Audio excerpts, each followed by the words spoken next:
Աշակերտակենտրոն միջավայր, թիմային աշխատանք, համագործակցություն։ Այս նպատակներին են ուղղված հարակից սենյակներում միաժամանակ անցկացվող ապագայի դպրոց և դպրոցի առաջնորդ ծրագրերը, որոնք իրականացվում են Կզնակ հիմնադրամի և էստոնական մի քանի կազմակերպությունների հետ համատեղ։ Էստոնիան ունի առաջատար փորձ կրթության ոլորտում միջազգային բարձր գնահատականներով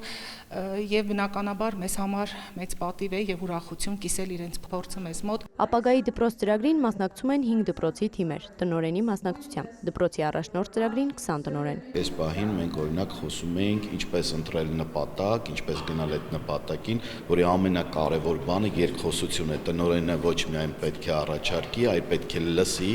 առաջարկները բաց քննարկման արդյունքում ուսուցիչների հետ գա այն կարևոր եզրահանգման եւ անհրաժեշտության, որը պետք է տվյալ պահին։ Այսինքն այդ ամեն ինչը պետք է ծնվի երկխոսության արդյունքում։ Իրենք ավելի հստակ ուղիներ են մեզ տրամադրում, լինել ժողովրդավար, լինել ընկերասեր, առաջինը լինել ընկեր քո սովորողի, ծնողի, գործընկերոջ հետ, հետո նոր արդեն ղեկավարել բոլորին։ Կարծում եմ նրանք կտան մեզ ուղղակի այն բանալիները, ավելի շատ բանալիներ կտրամադրեն, որոնցով մենք կբացենք այդ ուղիները։ Էստոնիայից եկած մասնագետներն են աշխատում տնօրենների ու խմբերի հետ, փոխանցում կառավարման ու ուսուցման իրենց մոդելներն ու փորձը։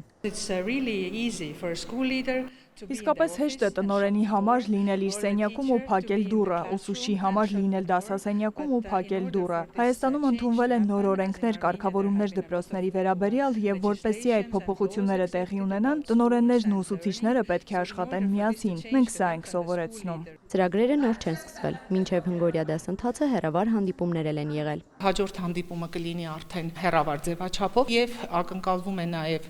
այց Էստոնիա եւ վերջնական արդեն ծրագրի փակումը նորից նախատեսվում է Հայաստանում։ Ծրագրին որպես փորձագետ խորհրդատու մասնակցում է նաև Կարեն Սուքիասյանը, Տալինի ավագ դպրոցներից մեկի տնօրենը։ Լինելով Էստոնիայի փորձին լավատեղյակ, ինչ փոփոխություններ է առաջարկում հայկական դպրոցների ու տնօրենների համար։ Մենք որոշակի մոդելներ ունենք, որոնք կիրառում ենք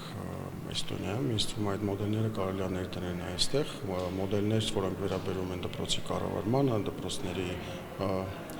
ավտոնոմիա, այսինքն չասեմ անկախությանը, բայց ավտոնոմիային, այսինքն էստոնական դպրոցները օրինակ շատ ավտոնոմ են ու մեծամասնությունը որոշումների դպրոցի ինքն է կայացնում։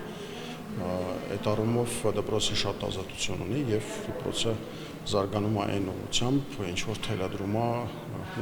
ասած կրթական շուկան։ Կզնակ հիմնադրամում հույս ունեն, որ ծրագրի շրջանակում դասընթացներին մասնակցած ուսուցիչները ստացած գիտելիքն ու փորձը հետագայում կփոխանցեն նաև մյուս դպրոցների գործընկերներին։ Էմմա Վարդանյան, Էդգար Դավթյան, Լուրեր։